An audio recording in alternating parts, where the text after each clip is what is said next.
My dear friends, in the world in which we live, which can be aptly described as having a philosophy of my life is all about me, then one of the most jealous possessions it values are our gifts and talents, the unique qualities we find in ourselves.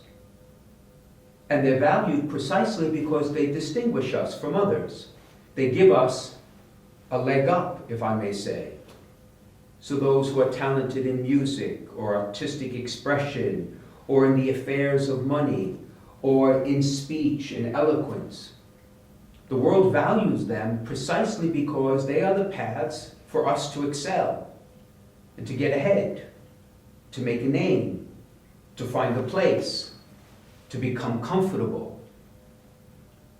And while on some level, those gifts and talents you and I have are meant in part so that we can use them for our own good, there is a grave warning, a challenge that the Lord is reminding us today in this gospel passage.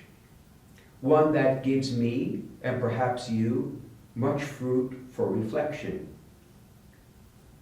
For at the heart of Christian and human life is the basic recognition that everything is a gift. My next breath is a gift. The next beat of my heart is a gift. This day is a gift. You, my friends, are a gift to me. And on that list of gifts are the natural talents and abilities that you and I have, which are different. For some, there are many. For others, not as much. But the number of those talents and gifts is not essential. What is essential is the Lord's admonition that they are given so that they can bear fruit, not just for myself or those close to me, but for all God's people. See, gifts are given by God in part to be given away in love. And so, countercultural to what we are taught in so many subtle ways, on this Sunday, the Lord reminds us that when we stand before Him, giving the sum of our entire life back to Him, what will we show? What fruit will we have borne because of the gifts and the talents He has given to you and me? Allow me to give you some examples of what I mean. There are some of us who are truly blessed with the talent of eloquent speaking, who can take complex ideas and make them simple to be understood, and to help move people's hearts to accept a premise, a proposal, a proposition, an investment. And so I ask you, my friends, if you and I stare ourselves in the mirror and see that that's a talent we have, how often have we used it for the glory of God? To make His presence known in the world, to give a convincing argument to those around us that God is real and alive in you and me, and that He calls all people to come to know, love, and serve Him. Do we use that talent so it can bear fruit beyond? There are some of us who have a natural gift and talent of what I call empathy, of being able to feel another person's challenge and pain, and to do it authentically, to do it truly in a generous and selfless way. I believe that is a gift that God gives to some of us in greater measure than others. And I am sure if we have that gift, we have shared it with friends and family.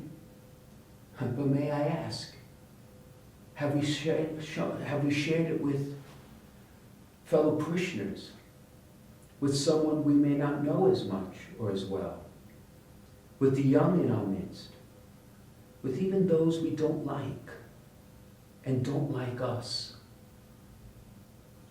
Have we used that gift or talent for the greater glory of God and the love of our neighbor, whoever that neighbor may be?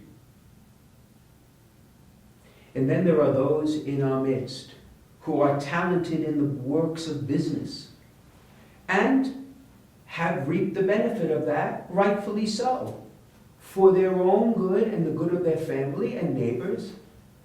And yet that gift is meant to benefit as many people as possible.